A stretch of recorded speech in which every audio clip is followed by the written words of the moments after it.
चलो YouTube live भी streaming થઈ ગયું છે. ચલો દીપ્તિ માતાજી આપણે પ્રાર્થના લેશું. जी प्रभुजी.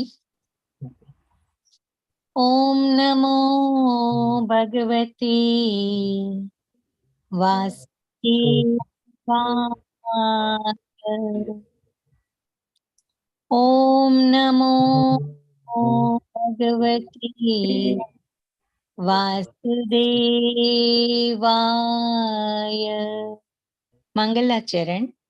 वंदे श्री गुरु श्रीयुतपदकमलं श्री गुरुन् वैष्णवानं च श्रीरूपसाग्रजातं सहगणरघुनाथान्वितं तं सजीवम् साद्वैतं सावधूतं परिजनसहितं कृष्ण चैतन्यदेवं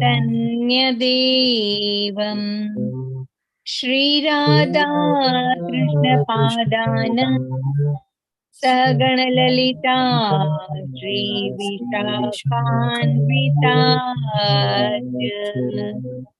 नमो नोपादाय कृष्ण पृष्ठाय भूतले श्रीमते भक्ति वेदांत इति नामिने. नमस्ते सरस्वती गौरवाणी निर्विशेष शून्यवादी अशतद्विशतारिणि.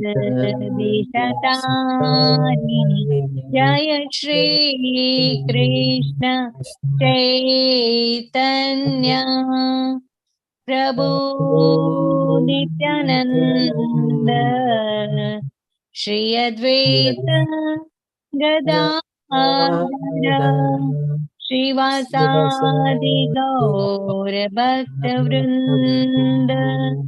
हरे कृष्णा कृष्ण कृष्ण हरे राम राम राम हरे हरे. कृष्ण. श्रीला प्रभुपाद ની જય. સર્વને જય શ્રી કૃષ્ણ. हरे कृष्ण दीप्ति माताजी. धन्यवाद दीप्ति माताजी. हरे कृष्ण सर्वेने. श्रीला प्रभुपाद की जय. श्री राधा गोविंद ने प्रणाम.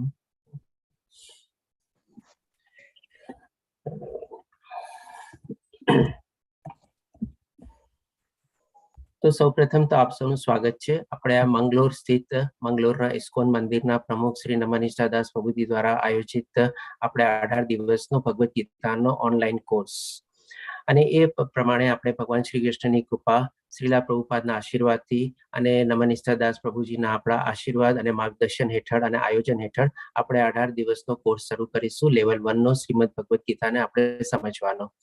તો આપણે શરૂ કરતા પહેલા થોડું ઘણું આપણી મોડસ ઓપરેન્ડીને સમજી લઈએ.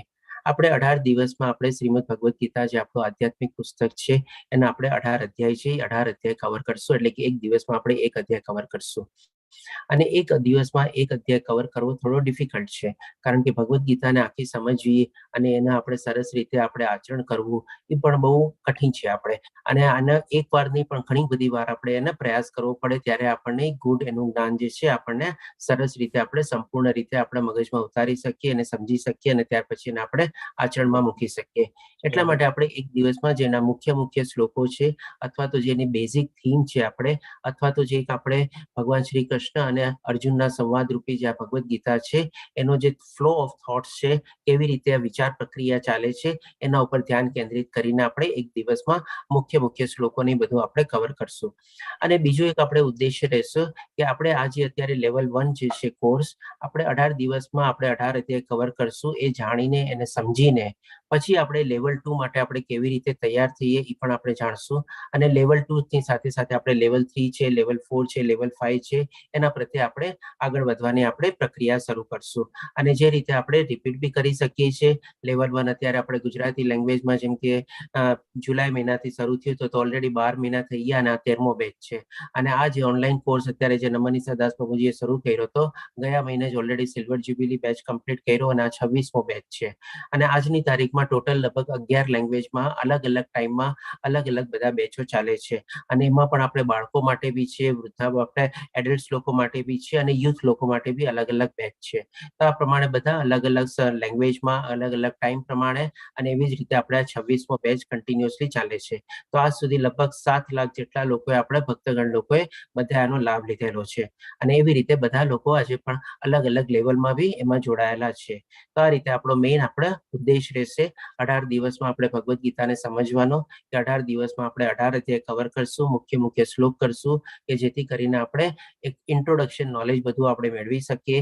પછી આપણે નવો રિપીટ બી કરી શકીએ અને અલગ અલગ લેવલમાં બી આપણે જોઈન થઈ શકીએ. તો આ રીતે આપણે જે બધા આપ બધા જે જોડાયેલા છો અત્યારે હું લગભગ અત્યારે 31 પાર્ટિસિપન્ટને જોઈ રહ્યો છું અહીંયા સ્ક્રીનમાં. તો એ રીતે એમાં ઘણા બધા રિપીટર બી હશે અને ઘણા લોકો પ્રથમવાર જોડાણા હશે, ઘણા લોકો હોઈ શકે કોઈ બીજા ટાઈમિંગમાં પેલા બેચ જોઈન કર્યા હશે અને આ ટાઈમિંગમાં ફરીથી જોડાણા હશે પોતાની સમયની સગવડતા અને અનુકૂળતા પ્રમાણે. તો આપ સૌને બધાને વિનંતી છે કે આપ સૌ આ 18 દિવસ સુધી કન્ટિન્યુઅસલી જોડાયેલા રહેજો. કારણ કે આનો એક છે ને બહુ મોટો અગત્યનો ભાગ છે આપણે કે શું છે આપણે આ અત્યારે સરસ મજાનો યજ્ઞ કરવા અત્યારે આરંભ કરવા જઈ રહ્યા છે. કારણ કે ભગવાનની કૃપા થઈ, શ્રીલા પ્રભુપાદના આપણને આશીર્વાદ મળ્યા અને એવી રીતે નમનીસા દાસ પ્રભુજી દ્વારા જે સરસ મજાનું આયોજન થયેલું છે એમાં આપ બધા જે અત્યારે જોડાયેલા છો તે સૌ બધા એના માટે સૌ આપને બધાને અભિનંદન અને ખૂબ ખૂબ ધન્યવાદ. અને એવી રીતે જો આપણે આ યજ્ઞ અત્યારે જે શરૂ કરવા જઈ રહ્યા છે 18 દિવસનો આપણે જો યજ્ઞ સંપૂર્ણ કરશું તો આપ સૌને બધાને પોતાને લાગશે કે ભાઈ આપણે પોતાની જીવનમાં એક અમૂલ્ય ડિસિઝન લીધેલું છે, નિર્ણય લીધેલો છે અને એવી રીતે આ જે કોર્સ સંપન્ન કર્યો, કમ્પ્લીટ કર્યો એનો આપણને ખૂબ લાભ થશે આપણને. તો એ રીતે આપણે પોતાના જીવનમાં એ રીતે સમજી શકશું કે ભાઈ આપણને કેટલો મહત્વપૂર્ણ આપણે નિર્ણય આપણે લીધેલો અને એનો આપણને જીવનમાં કેટલો બધો લાભ થયો. કારણ કે આપણે અત્યારે જે જીવીએ છીએ ઘણું બધું એવો સ્ટ્રેસ, ટેન્શન, ડિપ્રેશન હોય છે અને ઘણા બધા આપણા લાઈફના પ્રશ્નો હોય છે અને ભગવદ્ ગીતા એક આપણા લાઈફનું મેન્યુઅલ તરીકે છે. એમાં આપણને બધા આપણા જીવનના પ્રશ્નો મળીને એના જવાબ આપણને મળી આવે છે. તો એ રીતે આપ સૌને વિનંતી છે કે 18 દિવસ સુધી આપણે જોડાયેલા રહેજો. તો આપના તરફથી બી એક કમિટમેન્ટ હું ચાહીશ કે આપણે એ કમિટમેન્ટ આપણે બધા પૂરું કરીએ 18 દિવસ જોડાઈને. તો આપ બધા એક સંકલ્પ લેશો, આપણે બધા પોતપોતાને અત્યારે અનમ્યુટ કરીને બોલી શકે છે જે આપણી સ્ક્રીનની સામે અત્યારે જે સંકલ્પ આવેલો છે એ પ્રમાણે બધા જો જોઈન થશે બહુ ખુશી થશે. હરે કૃષ્ણ. હરે કૃષ્ણ કીર્તિ પ્રભુજી. હરે કૃષ્ણ પ્રભુજી. હરે કૃષ્ણ. આ બધા અનમ્યુટ થઈને બધા એક સાથે બી બોલી શકો છો આપણે આ સંકલ્પને. ભગવદ ગીતાના તમામ 18 દિવસના વર્ગોમાં નિયમિત હાજરી આપવાનો છું. હું શ્રી રાધા ગોવિંદ અને શ્રી પ્રભુપાદના આશીર્વાદ સાથે આ સંકલ્પ લઈ રહી છું. હરે કૃષ્ણ, હરે કૃષ્ણ, હરે કૃષ્ણ.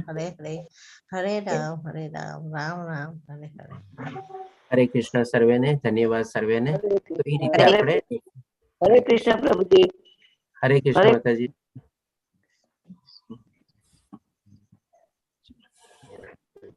હરે હવે કૃષ્ણ. આપણે હરે કૃષ્ણ. હવે આપણી સાથે અત્યારે થોડા ઘણા રિપીટર બી આપણે જોડાયેલા છે જેમાં આપણે સવારના પૂરમાં દીપ્તિ માતાજી અને રાજેન્દ્ર પ્રભુજી જે શ્લોકા પઠન લીધું અને શ્લોકાનો અનુવાદ લીધું તો એ પણ એક આપણે જાણકારી રૂપે જણાવી દઈએ. તો આપણે નોર્મલ ટાઈમ આપણે 6 વાગ્યાનો શરૂ થશે ક્લાસ. પણ ક્લાસ શરૂ થયા પહેલા આપણે અડધી કલાક પહેલા એ અધ્યાયમાં જેટલા શ્લોક હોય છે એ બધા શ્લોકનું આપણે પઠન કરીએ છીએ અને સાથે સાથે એનો આપણે અનુવાદ બી લઈએ છીએ ગુજરાતીમાં. તો એ રીતે જેને જેને એમાં જોડાવવું હોય એટલે કે ખાલી વક્તા તરીકે એટલે સાંભળવાના હિસાબે બી જોડાઈ શકે છે અને જેને જેને એ શ્લોકા પઠનમાં બી સાથે જોડાવવું હોય તો એ પણ દીપ્તિ માતાજીની સાથે જોડાઈ શકે છે અને એ પ્રમાણે આપણે શ્લોકા પઠનનું શેરિંગ બી કરી શકશું. કોઈક દીપ્તિ માતાજી લેશે, કોઈક આપ બી લઈ શકો છો એવી રીતે. અને એવી રીતે સાથે અનુવાદમાં બી જેને જોડાવવું કરાવવું હોય તો એ પણ રાજેન્દ્ર પ્રભુજીની સાથે જોડાઈ શકે છે અને એનો લાભ લઈ શકે છે, કારણ કે શ્લોકા પઠન અને એનો અનુવાદ કરવું પણ એ પણ એક આપણા માટે આપણી આધ્યાત્મિક જર્નીમાં શ્રવણ શક્તિ માટે બહુ આપણો અગત્યનો ભાગ છે. આપણે સંપૂર્ણ રીતે આપણે બધા શ્લોકોનું પઠન કરીએ છીએ એમાં. તો જેને ઇન્ટરેસ્ટ હોય એ પોતાનો ઇન્ટરેસ્ટ જગાવ્યો બતાવી શકે છે. તો એ પ્રમાણે શ્લોકા પઠન અને અનુવાદમાં બી પોતે પાર્ટિસિપેટ બી કરી શકે છે, અને બાકી બી સર્વેને જેને સાંભળવા હોય એ સાંભળવાના હિસાબે બી અડધી કલાક પહેલા જોડાઈ શકે છે. પરંતુ કાલે આપણે શું છે, બીજો અધ્યાય એટલે કે બીજો અધ્યાયમાં 72 શ્લોક છે, એટલે થોડોક અધ્યાય મોટો છે, એટલે કે ડેફિનેટલી આપણે થોડો વધારે ટાઈમ જોશે. તો કાલે આપણે લગભગ 5:15 ક્લાસ શરૂ કરી દેશું, એટલે કે 5:15 થી 6 વાગ્યા સુધીમાં આપણે શ્લોકા પઠન કમ્પ્લીટ થઈ જશે, અને 6 વાગ્યા પછી તરત આપણે ક્લાસ શરૂ કરી દેશું, અથવા તો માની લો 5-7 મિનિટ વહેલા બી શ્લોકા પઠન કમ્પ્લીટ થઈ જાય તો બી આપણે તરત ક્લાસ શરૂ કરી દેશું, કારણ કે એમાં ઘણા બધા અગત્યના શ્લોક છે અને ઘણું બધું ઇમ્પોર્ટન્ટ જ્ઞાન ભગવાન શ્રી કૃષ્ણ આપણને બીજા અધ્યાયમાં આપશે. આપણે તો ડેફિનેટલી આપ સૌને વિનંતી કરીશ કે આપ સૌ કાલે 5:15 જો થઈ શકે શ્લોકા પઠન માટે તો જોડાઈ શકો છો, અથવા તો 5:45 ની ગણતરી રાખજો કે 5:45 આપ એમાં જોડાઈ જાઓ, તો જેથી કરીને આપણે બીજા અધ્યાય પણ સરસ રીતે આપણે કમ્પ્લીટ કરશું. અને આજે પણ આપણે પ્રથમ અધ્યાય છે, થોડું ઇન્ટ્રોડક્શન પાર્ટ ને છે, કદાચ 2-5-10 મિનિટ આપની વધારે લઉં, પણ બાકી નોર્મલ આપણે પ્રેક્ટિસ કરશું કે ભાઈ 1 કલાકમાં આપણે ક્લાસ કમ્પ્લીટ કરશું, અને કદાચ 5-10 મિનિટ વહેલો બી ક્લાસ કમ્પ્લીટ કરશું, અને સાથે સાથે પછી આપનો જે પ્રશ્નોત્તરી હશે એ પ્રશ્નોત્તરી બી લેશું આપણે. તો જે કાંઈ પણ આપણે અધ્યાયના રિલેટેડ હોય, પર્ટિક્યુલરલી ઈ દિવસનો ઈ અધ્યાય રિલેટેડ હોય તો વધારે સારું, અથવા તો કોઈ આગલા અધ્યાયના બી જે આપણે સાંભળી લીધેલો હોય એમાંથી આપણે પ્રશ્ન જાગે તો એ પણ આપ પૂછી શકો છો. તો એનો પણ આપણે પ્રશ્નનો ઉત્તર તરીકે ત્યારે આપણે પ્રશ્નોત્તરીમાં લેશું આપણે. તો આપણી ક્લાસ કરવાની આપણી પેટર્ન રહેશે, એક જાતની મોડસ ઓપરેન્ડી આપણે જાણ્યા આપણે. તો હવે આપણે વધારે ટાઈમ ન લેતા આપણે આગળ વધીએ હવે. તો સૌપ્રથમ આપણે જ્યારે ભગવદ્ ગીતાનો આજે 18 દિવસનો કોર્સ શરૂ કરી જઈ રહ્યા છે, આપણે સૌપ્રથમ પહેલા ભગવદ્ ગીતાનો મિનિંગ જાણીએ. ભગવદ્ ગીતાનો અર્થ શું છે? ભગવદ્ ગીતાનો અર્થ એટલે કે ભગવદ એટલે કે ભગવાન, અને ગીતા એટલે કે ગીત, એટલે કે ભગવાનના મુખેથી, ભગવાનના કંઠસ્થેથી, ભગવાનના પોતાના શબ્દોમાં આ ગીત રૂપે, એટલે કે ભગવાન અને અર્જુનના એક સંવાદ રૂપે આ સરસ મજાનું આપણને આધ્યાત્મિક પુસ્તક મળેલું છે, જ્ઞાન રૂપી, અને એ રીતે આપણે એનો મિનિંગ જાણ્યો કે ભગવદ્ ગીતાનો મિનિંગ આવી રીતે. હવે આપણે જોઈએ કે ભાઈ આ જે પુસ્તક છે આપણું આટલું સરસ પવિત્ર આધ્યાત્મિક પુસ્તક છે, એમાં આપણે ક્યાં ક્યાં ટોપિક કવર કરશું? તો એ ત્યાં આપણે 5 ઇમ્પોર્ટન્ટ અગત્યના ટોપિક આમાં કવર કરશું ભગવદ્ ગીતામાં. આના સિવાય બી બીજા ટોપિક છે, પણ આ 5 આપણે મેઇન ટોપિક તરીકે આપણે જાણી શકીએ. તો સૌ પ્રથમ આપણને આમાં ભગવાન વિશે જ્ઞાન મળશે. ભગવાને આ સૃષ્ટિનું કેવી રીતે સર્જન કર્યું, ભગવાન આ સૃષ્ટિના કેવી રીતે ધારણ કરતા, પોષણ કરતા, પાલન કરતા છે, અને એ રીતે બધું જ ભગવાન પોતાનું અવતરિત કેવી રીતે થાય છે, એમના ભગવાન પણ પોતે કર્મ કેવી રીતે કરે છે, એમના દિવ્ય કર્મ કરવાની પ્રણાલિકા કેવી છે, એ બધી ચીજ આપણે ભગવાનના વિશે જાણશું. ભગવાનની આપણે ભક્તિ કેવી રીતે કરી શકીએ, ભગવાનને આપણે પ્રાપ્ત કરી શકીએ. પ્લીઝ બધાને મ્યુટ કરી દઉં છું, બધા પોતપોતાને મ્યુટ રાખજો જેથી કરીને બેકગ્રાઉન્ડ અવાજ ઓછો આવે આપણે. તો આ રીતે ભગવાન વિશે આપણને જ્ઞાન મળશે, ભગવાનને આપણે પ્રાપ્ત કેવી રીતે કરી શકીએ, ભગવાનની ભક્તિ કેવી રીતે કરી શકીએ, આ બધું ચીજ આપણને ભગવાન વિશે ભગવાન પોતાના મુખેથી આપણને સમજાવશે. ત્યારબાદ બીજો ટોપિક છે જીવ. જીવ એટલે કે આત્મા. આ એક બહુ અગત્યનું જ્ઞાન છે અને બહુ ગુહ્ય જ્ઞાન છે, જે આપણને કોઈ પુસ્તકોમાંથી મળતું નથી, પરંતુ ખાલી આપણને ભગવદ્ ગીતામાંથી મળે છે. અને એ જ્ઞાન એ છે કે ભાઈ આપણે શરીર નથી, પણ આપણે આત્મા છીએ, અને આપણી આત્મા કેવી રીતે આપણે ભગવાન સાથે જોડાયેલી છે એ પણ આપણને ભગવાન શ્રી કૃષ્ણ આત્મા વિશે સરસ મજાનું જ્ઞાન આપણને કાલના બીજા અધ્યાયમાં પણ આપશે. ત્યાર પછી પ્રકૃતિ એટલે કે નેચર, એન્વાયરમેન્ટ, એટલે કે આ ભૌતિક પ્રકૃતિ કેવી રીતે સર્જાયેલી છે, કેવી રીતે બનેલી છે, એમાં કયા કયા તત્વો છે, કયા કયા અવ્યક્ત તત્વો છે, જે પણ ભગવાન શ્રી કૃષ્ણ કહે છે કે અવ્યક્ત પ્રકૃતિમાં રજોગુણ, તમોગુણ અને સતોગુણ ઓલરેડી વ્યક્ત છે. એ રીતે બી ભગવાન શ્રી કૃષ્ણ આપણને સરસ મજાનું જ્ઞાન આપશે આ પ્રકૃતિ વિશે. અને પછી નો ડાઉટ બહુ જ ઇમ્પોર્ટન્ટ એટલે કે કર્મ. આમાં આખા 18 અધ્યાયમાં 2 અધ્યાય એક્સક્લુઝિવલી કર્મ ઉપર જ છે. ત્રીજો અધ્યાય પણ કર્મયોગ છે અને 5મો અધ્યાય પણ કર્મયોગ છે. તો કર્મ કોને કહેવાય? સૌ પ્રથમ તો આપણે શું કર્મ જે આપણે કરીએ છીએ ડે ટુ ડે લાઈફમાં, એ કર્મની ડેફિનેશન છે, યથાર્થ ડેફિનેશન છે, એ આપણે જાણશું. કર્મના પ્રકાર ક્યાં ક્યાં છે એ આપણે જાણશું, કર્મ કેવી રીતે કરવું જોઈએ એ આપણે જાણશું, કર્મનું ફળ આપણને કેવી રીતે મળે છે એ જાણશું, કર્મફળનો ત્યાગ કેવી રીતે કરવો જોઈએ આપણે એ જાણશું, નિષ્કામ કર્મ કેવી રીતે કરાય એ આપણે જાણશું. આ બધું ચીજ આપણને ભગવાન શ્રી કૃષ્ણ કર્મ એટલે કે 3જા અને 5મા અધ્યાયમાં આપણને આપશે. અને 5મું એટલે કે કાળ એટલે કે સમય, એટલે કે આપણને આમાં થોડું ઘણું સમયનું બી જ્ઞાન મળશે કે આ સૃષ્ટિ કેટલા વખતથી સર્જાયેલી છે અને કેવી રીતેનું સર્જન થાય છે, કેવી રીતેનો વિનાશ થાય છે, કેવી રીતેનું પુનઃસર્જન થાય છે કાળાંતર રૂપે. આ બધું ચીજ ભગવાન શ્રી કૃષ્ણ આપણને આ 5 ઇમ્પોર્ટન્ટ ટોપિક આપણે આ ભગવદ્ ગીતામાંથી જાણશું. આ બધું ચીજ આપણે થોડું ઘણું અત્યારે બેકગ્રાઉન્ડ તરીકે લઈએ છીએ. જેમ આપણે કોઈ બી સરસ મજાનું પુસ્તક ખરીદતા હોઈએ તો પુસ્તક ખરીદતા પહેલા આપણે જોઈએ ને કે એમાં કન્ટેન્ટ શું છે એ બધું આપણે જાણીએ, એના ઓથર કોણ છે એ બધું આપણે જાણીએ, ક્યાં પ્રિન્ટ થયું છે, કોણ એડિટર છે, બધું આપણે જાણીએ એવી રીતે. તો આ રીતે આપણે થોડું ઘણું આપણે પેલા બેકગ્રાઉન્ડ તરીકે સમજી લઈએ પ્રસ્તાવના રૂપે અથવા ઇન્ટ્રોડક્શન રૂપે શ્રીમદ ભગવદ્ ગીતાનું. હવે પછી આપણે એ જ રીતે આપણે ભગવદ્ ગીતાનું આપણે મહાત્મ સમજવું જોઈએ કે આપણે અત્યારે જે 18 દિવસનો જે ઓનલાઈન કોર્સ કરી રહીશું, સવારના પોરમાં વહેલા ઉઠીને આપણે 6 વાગ્યામાં જોડાશું, શ્લોકા પઠન માટે બી વહેલા આપણે જોડાઈ શકીએ છીએ. તો એનું આપણે મહત્તમ શું છે, એનું મહત્વ શું છે, તો એ બી આપણે જાણીએ. અને પણ આપણા શાસ્ત્રોમાંથી બધું મહત્તમ આપણને લીધેલું છે. તો શ્રી આદિ શંકરાચાર્ય દ્વારા વર્ણવ્યા મુજબ શ્રીમદ ભગવદ્ ગીતાનું મહિમા એટલે કે આનું ઇમ્પોર્ટન્સ આપણે જાણશું. તો પેલું મહત્તમ છે કે ભગવદ્ ગીતા દૈવી સાહિત્ય છે. જે તેને ધ્યાનથી વાંચે છે અને તેના નિયમોનું પાલન કરે છે તે ભગવાન વિષ્ણુનો આશ્રય લે છે અને તમામ ભય તથા ચિંતાઓથી મુક્ત થાય છે. આપણે જોઈએ છીએ કે આજની લાઈફમાં આપણને કેટલું બધું સ્ટ્રેસ, ટેન્શન, ડિપ્રેશન, આ ચિંતા ઓલી ચિંતા બધું રહે છે અને ભય બી કેટલો, કાલે આમ થઈ જશે તો, આમ થઈ જશે તો, મારો જોબ નહીં રહે તો, આમ થઈ જશે તો, મોંઘવારી આમ વધશે તો, ઓલું આમ થશે તો, માર્કેટ આમ થશે તો, કેવા બધા ભય ચિંતાઓ અને બધાથી આપણે ગ્રસ્ત રહીએ છીએ આપણે.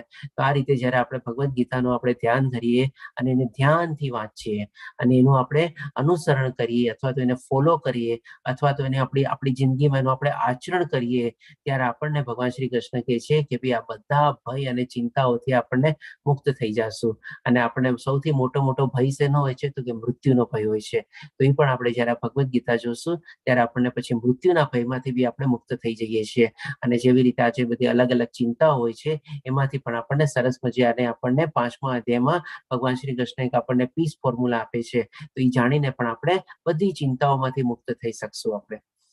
પછી આપણે જોઈએ બીજું મહાત્મ. આવી તેમ કરીને ટોટલ 7 મહાત્મ છે. આપણે તો બીજું મહાત્મ જોઈએ. જો કોઈ વ્યક્તિ નિષ્ઠાપૂર્વક અને ગંભીરતાથી ભગવદ્ ગીતા વાંચે છે તો ભગવાનની કૃપાથી તેના ભૂતકાળના તમામ દુષ્કૃત્યના પરિણામ તેને અસર કરશે નહીં. આપણે જોશું કે અલગ અલગ 2-3 જગ્યાએ ભગવાન શ્રી કૃષ્ણ આપણને સમજાવે છે કે જે લોકો મારી શરણાગતિ લે છે તો એને બધા પાપ કર્મોમાંથી હું મુક્ત કરું છું. પર્ટિક્યુલરલી 18મા અધ્યાયમાં પણ ભગવાન શ્રી કૃષ્ણ આ જ રીતે અર્જુનને કહે છે કે બધું છોડી છાડીને તું મારી શરણી લે અને તને બધા પાપ કર્મોમાંથી મુક્ત કરીશ, તારે ડરવાની જરૂર નથી. તો આ રીતે આપણે પણ જોઈએ છીએ કે આપણે કંઈક ને કંઈક આપણે બધા પાપ કર્મો કર્યા છીએ જેટલે જ આપણને મનુષ્ય જીવન મળ્યો છે. અને એટલી જ રીતે સારા કોઈ પુણ્ય કર્મો કર્યા હશે કે જેથી કરી મનુષ્ય જીવનનો આપણે સારી રીતે ઉપયોગ કરીએ તો આપણે ભગવાનની પ્રાપ્તિ કરી શકીએ. તો આવી રીતે જયારે આપણે ભગવાનની શરણાગતિ લઈએ, ભગવાનને આપણે ભક્તિ કરીએ તો ભગવાન શ્રી કૃષ્ણ આપણને આપણા બધા પાપ કર્મોમાંથી પણ આપણને મુક્ત કરી શકે છે. પછી હવે ત્રીજું મહાત્મ જોઈએ આપણે. કોઈ વ્યક્તિ દરરોજ પાણીમાં સ્નાન કરીને પોતાને શુદ્ધ કરી શકે છે. મનુષ્ય જલમાં નિત્ય સ્વચ્છ કરે છે, પણ જો કોઈ ભગવદ્ ગીતા રૂપી પવિત્ર ગંગાજળમાં એકવાર પણ સ્નાન કરે છે તો તે ભૌતિક જીવન ભવસાગરની મલિનતાથી સદા માટે મુક્ત થઈ જાય છે. આપણે ડેઈલી સવારે ઉઠીને આપણે રૂટીન કામ કરીએ છીએ, બ્રશ કરીએ, ટોયલેટ કરીએ, આપણે નાવા ધોવાનું કરીએ, એટલે આપણું એક્સટર્નલ ક્લિન્ઝિંગ તો આપણે કરીએ જ છે. પણ ક્યારે આપણે વિચાર્યું છે કે આપણું ઇન્ટરનલ ક્લિન્ઝિંગ આપણે કરીએ છીએ કે નહીં? ઇન્ટરનલ ક્લિન્ઝિંગ એટલે શું? આપણું મન શુદ્ધ છે કે નહીં? આપણું હૃદય પવિત્ર થાય છે કે નહીં? અને મન અને જ્યારે હૃદય આપણે શુદ્ધ અને પવિત્ર કરીએ ત્યારે આપણી બુદ્ધિ બી એટલી પવિત્ર થાય છે કે નહીં? આ બધી ચીજને આપણે કેર કરીએ છીએ તો કે ડેફિનેટલી નોટ આપણે. પણ જ્યારે આપણે આ ભગવદ્ ગીતા આપણે આધ્યાત્મિક પુસ્તકો આપણે પઠન કરીએ છીએ અને એવી રીતે એને સરસ રીતે આપણે સમજીએ છીએ તો આપણું ઇન્ટરનલ ક્લિન્ઝિંગ થાય છે. આપણી મન આપણું શુદ્ધ થાય છે, આપણું હૃદય પવિત્ર થાય છે, આપણી બુદ્ધિ આપણી સાત્વિક બુદ્ધિ થાય છે અને સાથે સાથે આત્મા બી વિશુદ્ધ થાય છે. આ રીતે આપણને આપણું ઇન્ટરનલ ક્લિન્ઝિંગ કરવાનો આપણને માર્ગ બતાવે છે અહીંયા. હવે પછી એવી જ રીતે ગીતા મહાત્મ્ય 4 આપણે જોઈએ કે ભગવદ્ ગીતા ભગવાનના મુખમાંથી નીકળી છે, તેથી અન્ય કોઈ વૈદિક સાહિત્ય વાંચવાની જરૂર નથી. માત્ર ભગવદ્ ગીતા સાંભળવી જોઈએ અને ધ્યાનથી અને ખંતથી વાંચવી જોઈએ. માત્ર એક જ પુસ્તક ભગવદ્ ગીતા પૂરતું છે, કારણ કે તે તમામ વૈદિક ગ્રંથોનો સાર છે અને ભગવાન દ્વારા પ્રવચિત થયેલું છે. ડેફિનેટલી ભગવાનના મુખેથી નીકળેલું છે આ ભગવદ્ ગીતા, અને એમના મુખેથી અથવા એમના કંઠસ્થથી નીકળેલું આ જ્ઞાન છે. અને આ જ્ઞાન કહેવાય છે કે આપણા જે 4 વેદો છે, પછી આપણા 18 ઉપનિષદો છે, 108 ઉપનિષદો છે આપણે, અને કેટલા બધા 18 બધા પુરાણો ને બધું છે. તો આપણે કહેવાય છે કે વેદોનો સાર આપણે ઉપનિષદ છે અને ઉપનિષદનો સાર આપણે ભગવદ્ ગીતા છે. એટલે કે જો આપણે ભગવદ્ ગીતા વાંચી લીધેલી હોય તો આપણે વેદો અને ઉપનિષદને બી આપણે સમજી લીધા અથવા વાંચી લીધા એ રીતે ગણાય છે. અને 15મા અધ્યાયમાં તો ભગવાન શ્રી કૃષ્ણ પોતે કહેશે કે ભાઈ આ જે માણસ આ બધું સમજી જાય છે એને વેદોનું પઠન કરી લીધું છે, એના બરાબર છીએ આપણે. તો આ રીતે આપણે એક જ માત્ર સાહિત્ય છે, સરસ મજાનું આપણું આદ્ય પુસ્તક છે આપણે, અને એનું પણ આપણે સરસ મજાનું આપણે પઠન કરીએ તો આપણે બીજા કોઈ વૈદિક શાસ્ત્રો કે આપણે વાંચવાની જરૂર રહેતી નથી, અને આ એક જ ગ્રંથ આપણે પર્યાપ્ત છે એ રીતે. પછી આપણે મહાત્મ્ય 5 જોઈએ કે જે ગંગાનું પાણી પીવે છે તે મુક્તિ પ્રાપ્ત કરે છે. તો ભગવદ્ ગીતાનું અમૃત પીનારા વિશે શું કહી શકાય? ભગવદ્ ગીતા મહાભારતનું અમૃત છે અને તે ભગવાન શ્રી કૃષ્ણ મૂળ વિષ્ણુ દ્વારા વર્ણવવામાં આવ્યું છે. આપણે ઘણીવાર શું હોય છે, કોઈ માણસ એના છેલ્લા શ્વાસ ગણતો હોય ત્યારે એના મુખમાં આપણે ગંગાજળ મૂકીએ છીએ કે શું ભાવનાથી કે ભાઈ એને મુક્તિ મળી જાય. તો જો ગંગાજળ મૂકવાથી એને મુક્તિ મળી જતી હોય તો આ તો ભગવાન શ્રી કૃષ્ણ દ્વારા આપણે વર્ણવેલું જ્ઞાન છે. એક આપણે સરસ મજાનું અમૃત પાન થાય છે. તો ઈ જો આપણે અમૃત પાન કરીએ આપણી આ જિંદગીમાં તો પછી આપણને શું ન મળી શકે આપણે. તો આ રીતે આપણે એનું 5મું મહાત્મ્ય છે કે ભાઈ એનું પણ આપણે સરસ મજાનું પઠન કરીએ તો આપણી પણ જીવન આપણું કાળ સુધરી શકે છે. પછી આપણે મહાત્મ્ય નંબર 6 જોઈએ. આ ગીતો ઉપનિષદ ભગવદ્ ગીતા છે, તમામ ઉપનિષદોનો સાર છે. ગાય જેવી છે અને ગ્વાલબાળા તરીકે ઓળખાતા ભગવાન શ્રી કૃષ્ણ આ ગાયને દૂધ પીવડાવે છે. અર્જુન એક વાછરડા જેવો છે અને બધા વિદ્વાન અને શુદ્ધ ભક્તો ભગવદ્ ગીતાના દૂધના અમૃત પીનારા છે. તો આ ચીજને સમજવા માટે આપણે સરસ રીતે કમ્પેરિઝન કરી લઈએ. આપણે ભગવાન શ્રી કૃષ્ણ જાણીએ છીએ કે ગ્વાલા હતા, અને એ આપણે અત્યારે ભગવાન શ્રી કૃષ્ણની સામે આપણે અર્જુન જે છે એને આ જ્ઞાન પીરસી રહ્યા છે. એટલે કે ભગવાન શ્રી કૃષ્ણ આપણે એ રીતે આપણે ગ્વાલા તરીકે, જ્યારે જે આપણે ભગવદ્ ગીતાને આપણે એક ગાય તરીકે લઈએ, એટલે કે ભગવાન શ્રી કૃષ્ણ ગ્વાલા તરીકે એ ભગવદ્ ગીતાનું જે જ્ઞાન છે એ દોહી રહ્યા છે. અને જ્યારે આપણે ગાયને દોહતા હોઈએ ત્યારે જો એની સામે એનું વાછરડું ઊભું હોય તો એ ગાયને દૂધ બી જલ્દી આવે અને સારા માત્રામાં દૂધ આવે. તો એવી રીતે જ્યારે ભગવાન શ્રી કૃષ્ણ ગ્વાલા તરીકે ભગવદ્ ગીતાનું જે જ્ઞાન જે છે એ દોહીને જ્યારે અર્જુનને આપે છે, એટલે કે અર્જુન વાછરડા જેવા પ્રતિક રૂપે આપણે લઈએ અને ભગવાન શ્રી કૃષ્ણને ગ્વાલના રૂપી અને ગાયને આપણે ભગવદ્ ગીતા રૂપી લઈએ, તો ભગવાન શ્રી કૃષ્ણ પોતે ગ્વાલા તરીકે એ ભગવદ્ ગીતાનું જ્ઞાન દોહીને આપણને અર્જુનના મારફત દ્વારા આપણી સામે અત્યારે પીરસેલું છે. તો એ રીતે આપણે એને સમજી શકીએ. અને આપણે બધા જે અત્યારે ભગવદ્ ગીતાનું જે આપણે પાઠ કરીએ છીએ આપણે એક ટાઈપનું અમૃત પાન કરીએ છીએ, એવી રીતે આપણે સમજવાનું છે. હવે છેલ્લું મહાત્મ્ય જોઈએ આપણે. આજના યુગમાં લોકો એક શાસ્ત્ર, એક ભગવાન, એક ધર્મને એક વલણ માટે ખૂબ જ આતુર છે. તેથી સમગ્ર વિશ્વ માટે એક જ શાસ્ત્ર હોવું જોઈએ, ભગવદ્ ગીતા. સમગ્ર વિશ્વ માટે એક જ ભગવાન છે, દેવકીના પુત્ર શ્રી કૃષ્ણ. એક મંત્ર, એક પ્રાર્થના, તેના નામનો જાપ કરો. હરે કૃષ્ણ કૃષ્ણ કૃષ્ણ હરે હરે, હરે રામ રામ રામ હરે હરે. એક જ કાર્ય હોવું જોઈએ, પ્રભુની સેવા. આપણે જોઈએ છીએ કે આ દુનિયામાં કેટલું બધું અત્યારે કલેશ છે. કોઈ જગ્યાએ આપણને શાંતિ નથી. મોટી મોટી સંસ્થાઓ ને બધી બી કેટલી બધી ઇસ્ટેબ્લિશ થઈ છે, તો પણ કોઈ મોટા યુદ્ધ કે કાંઈ હજી સુધી રોકી શક્યા નથી. ત્યારે આપણે આ જે ભગવદ્ ગીતા જે છે એમાં આપણે કે ને વસુદેવ એક કુટુંબકમ, એટલે કે એક જ આપણે બધા ભગવાનના પરિવાર છીએ, આપણે બધા એમના સંતાન છીએ. એ જ ભગવાન શ્રી કૃષ્ણ આપણને આમાં જ્ઞાન આપશે. અને આવી ભાવના જ્યારે આપણામાં આવે ત્યારે જઈને વિશ્વમાં શાંતિ અને સરસ રીતે આપણે જીવી શકીએ.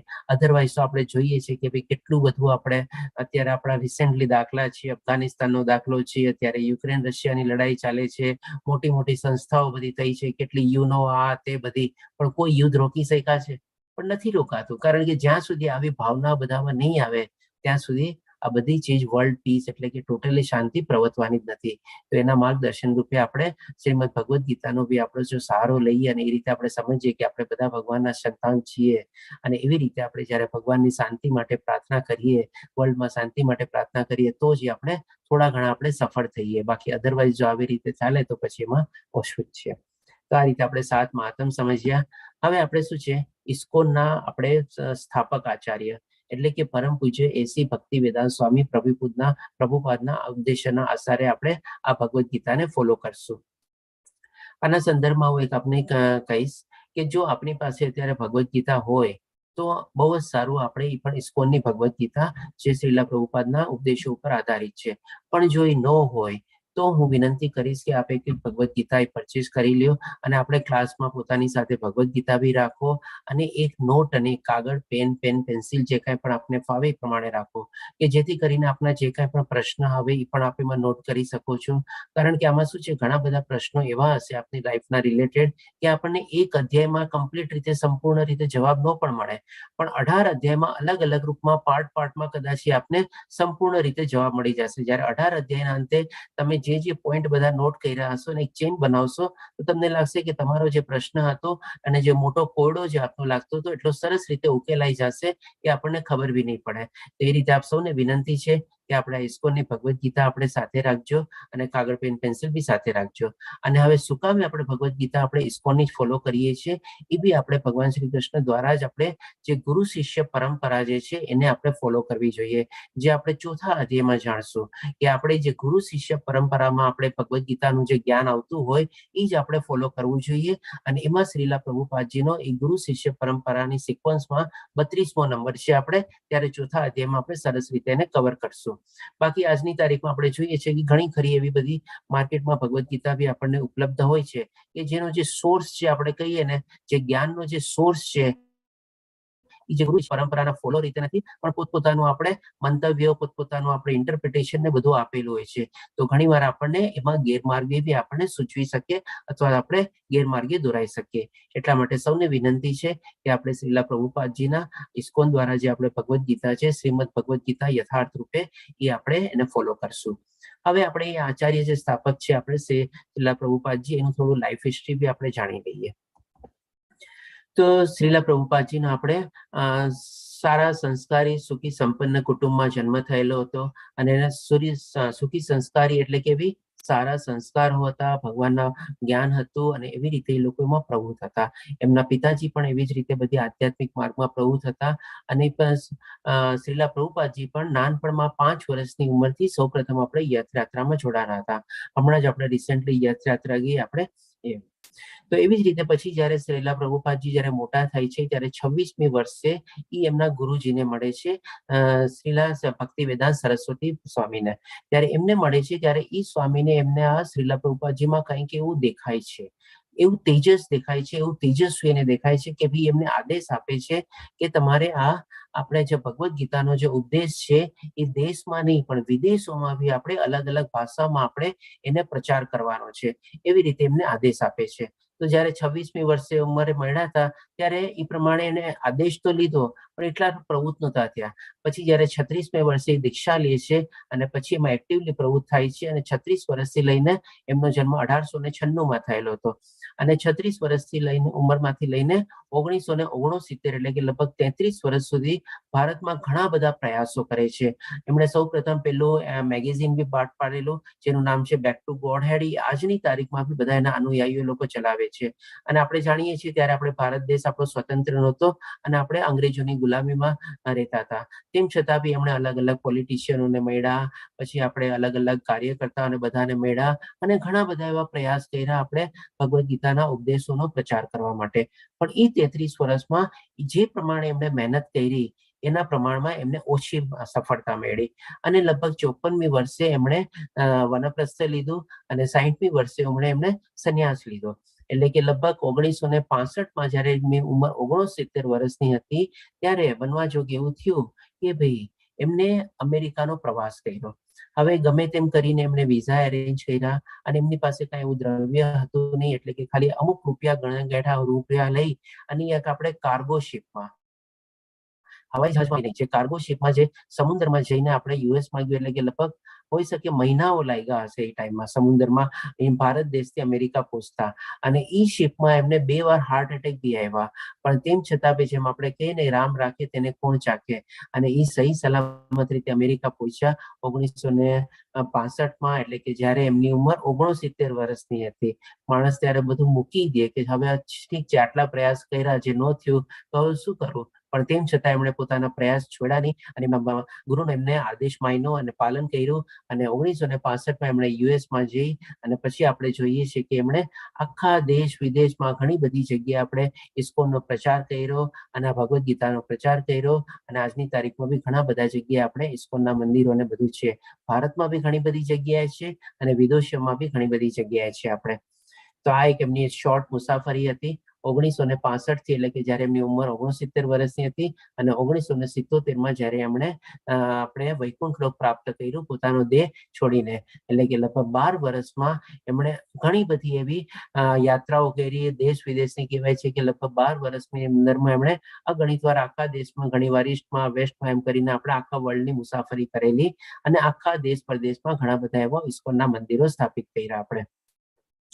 અને આ 12 વર્ષમાં એમને આપણે કહીએ કે જે 33 વર્ષ એમણે ભારત દેશમાં પ્રયાસ કર્યા, પણ એટલી ઓછી સફળતા મળી. એ 12 વર્ષમાં એમના ઓછા આપણે કહી શકીએ એફર્ટમાં એને ઘણી બધી સફળતા મળી. તો આ રીતે આપણે આજની તારીખમાં આપણે ઘણા બધા ઇસ્કોન મંદિરોને બધાનો આપણે લાભ લઈએ છીએ ભારતમાં અને વિદેશોમાં બી છે. તો એવી જ રીતે આપણે મેંગલોર સ્થિત છે આપણે ઇસ્કોન મંદિર, જેના આપણે પ્રમુખ નમનિષ્ઠા દાસ પ્રભુજી છે. જ્યારે એમણે કોરોના કાળ દરમિયાન આપણે આ ઓનલાઈન ભગવદ્ ગીતાના કોર્સનો આરંભ કર્યો, અને બધા કોર્સ આપની જાણકારી ખાતર ફ્રી છે. Level 1, level 2, level 3, level 4, level 5 બધા ફ્રી છે. એની સાથે સાથે આપણે ભક્તિ શાસ્ત્રી અને ભક્તિ સદાચાર કોર્સ બી ચાલે છે, બધા લેંગ્વેજમાં ચાલે છે બધા કોર્સીસ, અને બધા ટોટલી એબ્સોલ્યુટલી ફ્રી ક્લાસીસ છે. અને લગભગ 7 લાખથી વધારે લોકોએ ભક્તો લોકો આ બધાનો લાભ હજી સુધી લઈ રહ્યા છે આપણે. તો આ રીતે આપણે એક બેકગ્રાઉન્ડ જોયું આપણે. હવે આપણે જોઈએ કે ભગવદ્ ગીતાનું ઉદ્ભવ સ્થાન, એટલે કે ભગવદ્ ગીતાનું ઉદ્ગમ સ્થાન શું હતું આપણે. તો જ્યારે ભગવદ્ ગીતામાં આપણે પહેલા અધ્યાયમાં 21મા અને 22મા શ્લોકમાં અર્જુન ભગવાન શ્રી કૃષ્ણને કહે છે, અર્જુને કહ્યું, હે અચ્યુત, કૃપા કરી મારા રથને બંને સૈન્યોની મધ્યમાં ઉભો રાખો, જેથી અહીં ઉપસ્થિત, અહીં એટલે ક્યાં, તો કે કુરુક્ષેત્રના મેદાનમાં યુદ્ધ કરવાની ઈચ્છા વાળાઓને, યુદ્ધ માટે સજ્જ યોદ્ધાઓને, અને જેમની સાથે મારે લડવાનું છે એમને હું જોઈ શકું.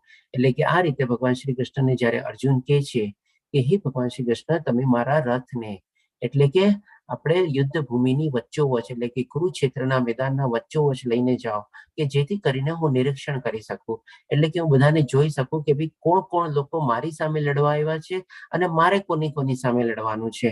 એટલે કે આખી આપણે કે પોતાનું નિરીક્ષણ કરવા માટે ભગવાન શ્રી કૃષ્ણને આવી રીતે કહે છે.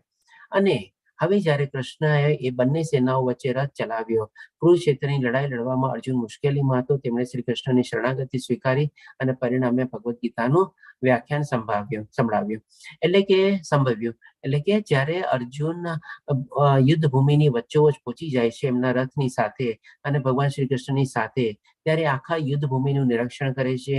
સાથે સાથે કોણ કોણ યોદ્ધાઓ એની સામે લડવા આવેલા છે, ત્યારે એ જે બધા યોદ્ધાઓને જોવે છે ત્યારે એને બધા પોતાના રિલેટિવ્સ જ દેખાય છે, પોતાના ભાઈઓ દેખાય છે, પોતાના ભત્રીજાઓ દેખાય છે, પોતાના પુત્રો દેખાય છે, બંને પક્ષોના મળીને પોતાના સસરાઓ દેખાય છે, મામાઓ દેખાય છે, સગા સંબંધીઓ દેખાય છે, રિલેટિવ્સ દેખાય છે, વેલ વિશર દેખાય છે.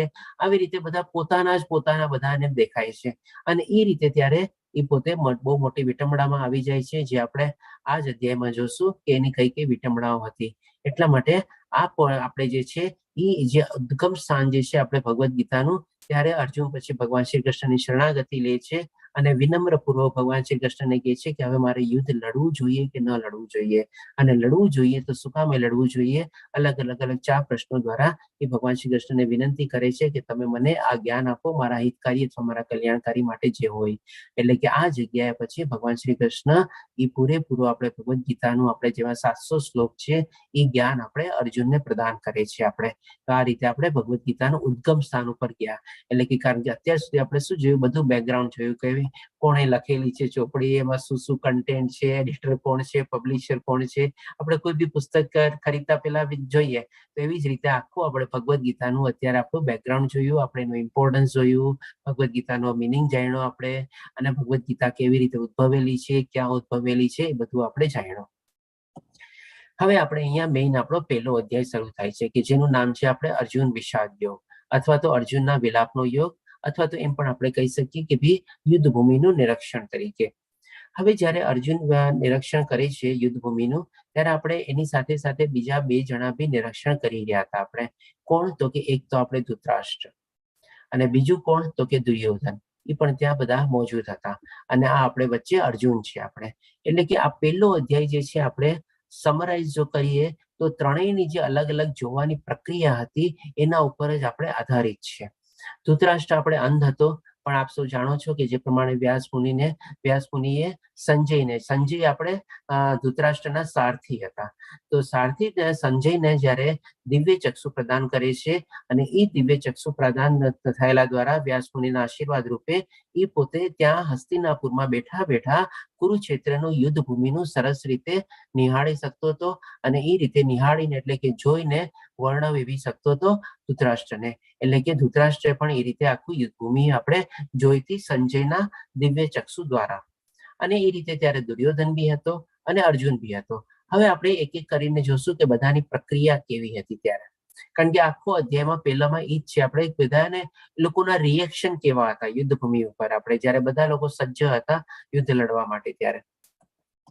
તો સૌ પ્રથમ આપણે સૌથી પહેલો શ્લોક છે આપણે ભગવદ્ ગીતાનો, જેમાં 700 શ્લોક છે આપણે 18 અધ્યાય મળીને, અને જે પહેલો પ્રથમ શ્લોક જે છે એ એકમાત્ર શ્લોક આપણે ધૃતરાષ્ટ્ર બોલે છે અને આપણે એને ઓપનિંગ શ્લોક તરીકે કહી શકીએ આપણે. બાકી 699 શ્લોકમાં કોઈ ધૃતરાષ્ટ્ર કોઈનો શ્લોક છે નહીં, સંજયના છે અને મેક્સિમમ આપણે ભગવાન શ્રી કૃષ્ણ દ્વારા છે અને અર્જુન દ્વારા છે, જે પ્રશ્ન દ્વારા પૂછે છે એ પ્રમાણે. તો આપણે પહેલા શ્લોકમાં જોઈએ કે ધૃતરાષ્ટ્ર શું કહે છે. કે ધૃતરાષ્ટ્ર ઉવાચ ધર્મક્ષેત્રે કુરુક્ષેત્રે સંવેતા યોત્સવ મામકા પાંડવશ્ચૈવ કિમ કુર્વત સંજય. એટલે કે આ રીતે ધૃતરાષ્ટ્ર સંજયને પૂછે છે કે ધૃતરાષ્ટ્ર વાચ એટલે કે ધૃતરાષ્ટ્રે પૂછ્યું ધર્મક્ષેત્ર એટલે કે એને ધર્મક્ષેત્ર શું કામે કહેવામાં આવે છે? તો કે ભાઈ સાચા અને ખોટા વચ્ચે લડાઈ હતી, ધર્મ અને અધર્મ વચ્ચે લડાઈ હતી. ધર્મ કોની સાથે હતો? તો કે પાંડવોની સાથે હતો અને અધર્મ એટલે કે કૌરવોની સાથે હતો. અને પ્લસ ત્યાં ભગવાન શ્રી કૃષ્ણ પોતે હાજર હતા, જે ધર્મનો આપણે પક્ષ લેતા હતા. એટલા માટે એને ધર્મક્ષેત્ર તરીકે કહેવાય છે. અને કુરુક્ષેત્ર જગ્યાનું નામ છે, જે આજે પણ ભારતમાં આપણે લગભગ પંજાબ સ્ટેટમાં આવેલું છે. પંજાબ કે હરિયાણા, ઓકે, એ સ્ટેટમાં આવેલું છે આપણે. સંવેતા એટલે કે ભેગા થયેલા, અને યુત્સવ એટલે કે લડવા માટેના. શેના માટે? તો કે લડવા માટે ભેગા થયા હતા. મામકા એટલે કે મારા, અને પાંડવશ્ચૈવ એટલે કે પાંડવના પુત્રો. કિમ કુર્વત એટલે કે શું કરે છે, અને એવી રીતે સંજયને પૂછે છે. હવે આ પહેલો શ્લોક છે જે માત્ર ધૃતરાષ્ટ્રનો શ્લોક છે, પણ એ શ્લોક પણ છે ને બહુ અગત્યનો શ્લોક છે, બહુ ઇમ્પોર્ટન્ટ શ્લોક છે. જો આ શ્લોકને આપણે સરસ રીતે પૃથ્થકરણ કરીએ ને તો આપણે સમજી શકીએ કે ધૃતરાષ્ટ્ર બહુ મોટા માત્રામાં આપણે મહાભારતના યુદ્ધ માટે આપણે જવાબદાર હતા અને રિસ્પોન્સિબલ હતા. આપણે દુર્યોધનને સમજીએ છીએ, પણ દુર્યોધન તો શું આપણે એક ટાઈપનો એક્ટર જેવો હતો. આપણે જે આપણે પડદાની આગળ કામ કરતા હતા સ્ટેજ ઉપર, પણ જે આપણે કહીએ ને પડદાની પાછળ તરીકે જે નૈપથ્ય પાત્ર હોય એ આપણે ધૃતરાષ્ટ્રને સૌથી મોટા આપણે જવાબદાર કરી શકીએ. કારણ કે આ યુદ્ધના જે બીજ છે ને એ જ્યારે કૌરવ પાંડવો જ્યારે નાનપણમાં હતા ને ત્યારથી બધા રોપાયેલા હતા. કોના દ્વારા? તો કે ધૃતરાષ્ટ્રના દ્વારા. એની મહત્વાકાંક્ષા દ્વારા કે ભાઈ મને રાજગાદી મળવી જોઈએ અને મને નથી મળી તો મારા પુત્રને મળવી જોઈએ. આવી જ એની મહત્વાકાંક્ષા હતી. એના માટે જ આપણે મહાભારતનું યુદ્ધ સર્જાયું. હવે આ શ્લોકને આપણે પૃથ્થકરણ કરીને જોઈએ કે કેવી રીતે આપણે થાય. તો સૌ પ્રથમ આપણે જોઈએ કે ભાઈ આપણે એક એક શબ્દનો આપણે એનાલિસિસ કરીને આપણે સમજીએ કે આપણે શું છે એક અહીંયા પિક્ટોરિકલ રિપ્રેઝન્ટેશન તરીકે છે કે જેમ આપણે ઘરમાં દૂધને આપણે ઉકાળતા હોઈએ અને ઉકાળીને પછી એમાંથી આપણે સરસ સરસ મજાની બધી વાનગીને બધી બનાવીએ, એટલે કે એ આપણે ધર્મક્ષેત્ર તરીકે લઈએ. પછી હવે જ્યારે આ આપણે દૂધને જ્યારે ઉકાળીએ ત્યારે પછી આપણે દૂધમાં શું છે આપણે લીંબુ નીચોવીએ. લીંબુ જ્યારે નીચોવીએ એટલે કે શું આપણે કહીએ કે હવે દૂધ ફાટી ગયું. હવે દૂધ ફાટવાનો મતલબ શું છે કે એમાંથી ક્રીમી પાર્ટ અલગ થઈ જાવો અને પાણીનું અલગ થઈ જવું. તો એ જ પાર્ટ છે લીંબુ નીચોવવાનું કામ ધૃતરાષ્ટ્રે કર્યું. એને શું કર્યું?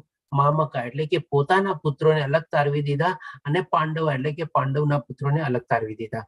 આપણે જાણીએ છીએ કે ભાઈ પાંડવોનું આપણે અકારણ મૃત્યુ થયેલું હતું. તો મોટા ભાઈ તરીકે ધૃતરાષ્ટ્ર તરીકે એનું ડ્યુટી શું હતી કે ભાઈ એના નાના ભાઈની જે પત્ની છે, જે વિધવા પત્ની છે, એનું રક્ષણ કરવું અને એમના જે બાળક પુત્રો છે, બધા ત્યારે બાળકો હતા, 5 પાંડવો, એનો પણ સારી રીતે ઉછેર કરવો અને એવી રીતે એને ઉછેર કરવો અને એ લોકોની સાર સંભાળ લેવી અને એ લોકોને મોટા કરવા અને એ લોકોને જે અધિકાર હોય એને આપવો. પણ અહીંયા એને શું કર્યું, પોતાના પુત્રો અલગ તારવી દીધા, પાંડવના પુત્રો અલગ તારવી દીધા. એટલે કે આજની તારીખમાં આપણે જોઈએ છીએ કે જ્યાં જ્યાં આવા બે ભાઈ વચ્ચે ભેદ હોય છે, મનભેદ હોય છે, ત્યાં મહાભારત સર્જાય જ છે. આપણે હવે એની સાથે આપણે ધૃતરાષ્ટ્રે કેટલા બધા અન્યાય પોતે સહન કર્યા આપણે, અને કેટલા બધા અન્યાયને આંખ આડા કાન કર્યા. નાનપણમાં પાંડવના ભીમને બધા ઝેર આપવામાં આવેલું, પછી મોટા થયા પછી એ લોકોને પાંડવ સહિત એમની માતા કુંતી સહિત જેના નાના ભાઈની વિધવા પત્ની હતી, બધાની સાથે લાક્ષાગ્રહમાં એને બાળવા માટેનો પ્રયત્ન કરવામાં આવેલો. આ બધા ગુનાની સામે ધૃતરાષ્ટ્રે આંખ આડા કાન કર્યા. જો શરૂઆતમાં જેણે દુર્યોધનને ત્યાં રોકી દીધો હોત તો આ બધા આપણે આ પરિસ્થિતિ સર્જાણી જ ન હોત આપણે. પણ એ બધાને આંખ આડા કાન કર્યા અને અંતમાં જયારે ધૂત ક્રીડા થાય છે, એમાં પણ શકુનીની પ્રપંચથી પાંડવો હારે છે અને પછી જયારે એમને કુલવધુની સાથે પણ એમના વસ્ત્રહરણ કરવાની કોશિશ થાય છે, ત્યારે પણ ધૃતરાષ્ટ્ર ચૂપ રહે છે. એ આંખોથી તો આંધળા હતા જ, પણ એમની બુદ્ધિ અને મન દ્વારા પણ એ આંધળા બની આ બધા અપરાધોને ચૂપચાપ સહન કરે છે, આંખ આડા કાન કરે છે. જે સજા પાત્ર હતું એને સજાવી નથી આપતા. એટલે કે આ રીતે એને મામકા અને પાંડવા કરીને પોતાના ઘરની જ અંદર, પોતાના કુટુંબની અંદર જ વિભાજિત કરીને મહાભારતનું સર્જન કર્યું. શેના માટે? તો કે ભાઈ હસ્તિનાપુરની ગાદી મેળવવા માટે. એટલે કે શું, આપણે જયારે દૂધને આવી રીતે કરીએ ત્યારે આપણે શું મીઠાઈ કરીએ, જેમ કે રસગુલ્લાનો ફોટો છે. એટલે કે આવી રીતે, એટલે કે શેના માટેનો, પાછળનો મોટિવ શું, પાછળનો ઉદ્દેશ શું? તો કે ભાઈ મને હસ્તિનાપુરની ગાદી મળે. અને પોતે એક પ્રતિનિધિ રાજા તરીકે હતા પાંડુની એબ્સેન્સમાં, કારણ કે પોતે આંધળા હતા એટલે પોતાની પાસે એટલી ફિઝિકલ કેપેબિલિટી નહોતી કે રાજા બની શકે. એટલે પાંડુ રાજા બને છે અને પાંડુના દેહાંત પછી એઝ એ રિપ્રેઝેન્ટેટિવ તરીકે એ રાજગાદી સંભાળે છે. એટલે કે પોતે સમજી જાય છે કે આ ગાદી ઉપર મારા પુત્રનો અધિકાર છે, નહીં કે પાંડવોનો અધિકાર. એટલે કે રાજગાદી મેળવવા માટે એને પોતાના ઘરની અંદર જ મહાભારતનું સર્જન કર્યું આપણે.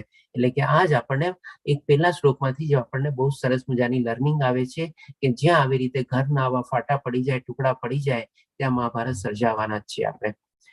હવે આપણે જોઈએ દુર્યોધનની પ્રક્રિયા. તો દુર્યોધન પર આપણે ત્રીજા શ્લોકમાં લઈશું કે ત્યારે દુર્યોધન એના ગુરુ પાસે જાય છે, એટલે કે દ્રોણાચાર્ય પાસે જાય છે અને કહે છે, હે આચાર્ય, પાંડુ પુત્રોની આ વિશાળ સેનાને જુઓ કે જેની વ્યૂહરચના આપના બુદ્ધિમાન શિષ્ય એવા દ્રુપદ પુત્રે બહુ નિપુણતાથી કરી છે.